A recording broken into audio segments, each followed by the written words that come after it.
Patawarin niyo ako, Prinsipe Santos. Buong akala ko ay mananalo na tayo. Ginawa ko ang lahat. Alam ko, Su. Huwag kang mabahala. Hindi mo ito kasalanan. Napaghandaan tayo ng mga taga-Terra Erdo at naisahan nila tayo. Jonker, meron ako naiisip na iba pang plano. Hindi na kailangan.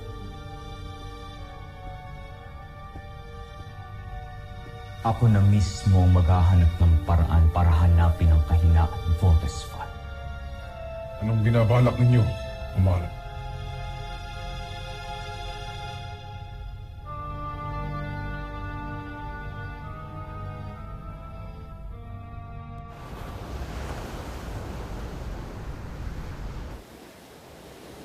Woohoo! Ang galing mo, Octomon! Mas mabilis ka pa sa akin! Very good, Octo. Binagalan ko pa yan. Alam, may tao! Kuya! Kuya, gising! Okay ka lang ba? Detecting unstable vital signs. Nalunod ata siya. Octomon, tumawag ka ng security! Bilis! Roger, Roger. Sundan niyo ako. This way. Follow Octo. Hurry!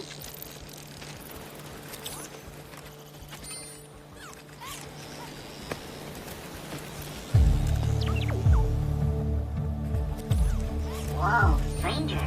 Sino kaya siya, Little John? Dok, ano pong nangyari sa kanya? He's breathing, but unresponsive. Let's check for secondary drowning. Oo nga po, Dok. Parang nalunod po siya. Parang inanod lang po siya eh. Kailangan natin itong report kay Dr. Smith. Definitely. Little John, pwede mo na muna siyang iwan. Okay lang po. Magbabantay na lang po ko dito hanggang maging okay siya. Nakakaawa po kasi. Doc, magre-report po muna ako kay Dr. Smith. Go ahead.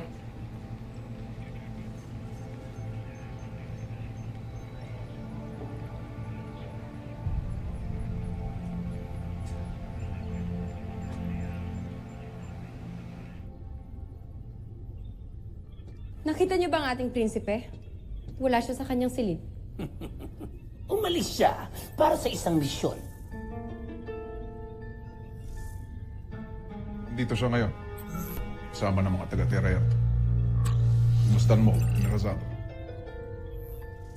Nakapasok na pala siya sa kampo ng Voltes 5. Oo, General. At siguradong magtatagumpay siya sa kanyang misyon na mahanap ang kahinaan ng ating mga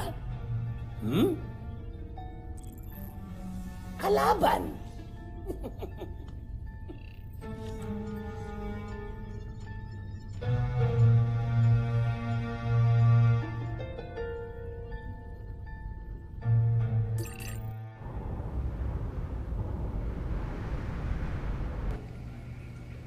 Kuya, bakit may security dito? Sabi kasi ni Dr. Smith, baka pagising niya, hostile guest siya. Mukhang bait niya nga eh. Alam mo naman si Dr. Smith, sigurista. Sige na.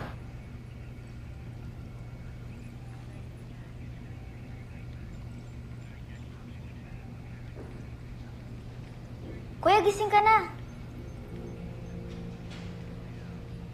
Hello, Kuya. Nakakapagsalita ka ba? Sino ka? Nasaan ako? Ako si John Armstrong. Pero Little John ang tawag sa akin dito. Nandito ka sa medical bay ng Camp Big Falcon.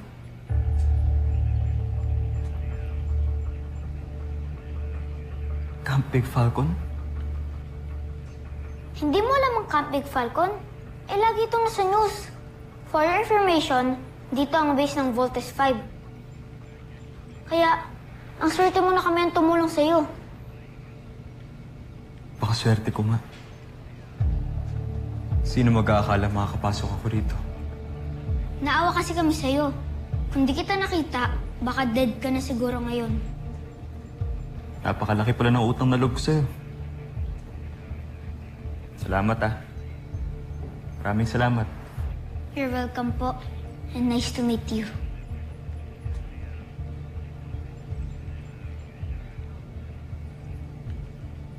Kuya, don't be rude po. Kapag may nakikipag-handshake sa'yo, dapat makipag-handshake ka rin as a sign of friendship. Yan ang turo sa akin dati ng mama ko.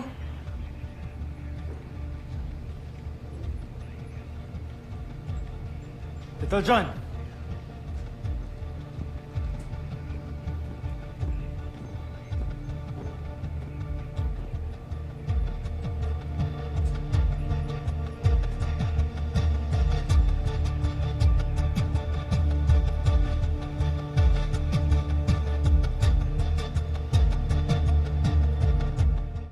Jamie?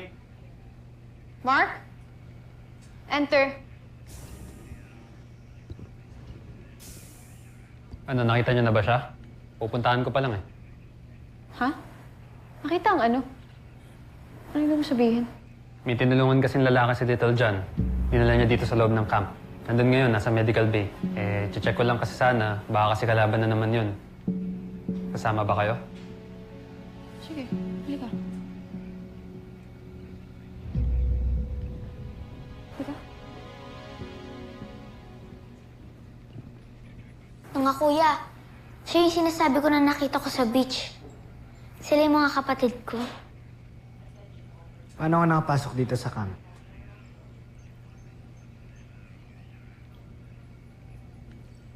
Namamasyal ako sa dagat. Gamit ko yung bangka ng isang kaibigan ko. Pauwi na sana ako.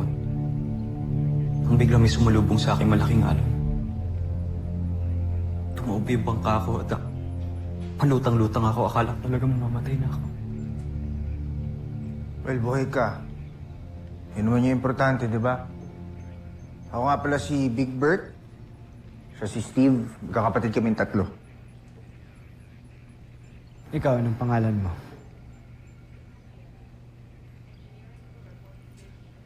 Ako si Manuel. Manuel Nabus. Ikinagagalak kong makilala ko kayo. Kinagagalak din kitang makilala. Bata mo pa pero ang salita natin, pang-boomer, man. Yes, meron na tayong bagong friend. Dr. Smith. Hello, Iho. Ako si Dr. Smith. I am the chief of this camp. Teka, saan ka ba? At paano ka napadpad dito? Sagot ko na ang tanong na yan. Pasensya na. Kailangan mong ulitin para malaman namin kung saan ka talaga galing. Nasira daw ho yung bangka sinasakyan niya, Dr. Smith. Tapos inanod siya dito. And, yung pa nasasabi kung saan ka galing, taga saan ka nga ba, Manuel? Totoo nga. May nakapasok na naman na tagalabas dito. Iho, bakit hindi ka sumasagot? Tiga saan ka ba talaga?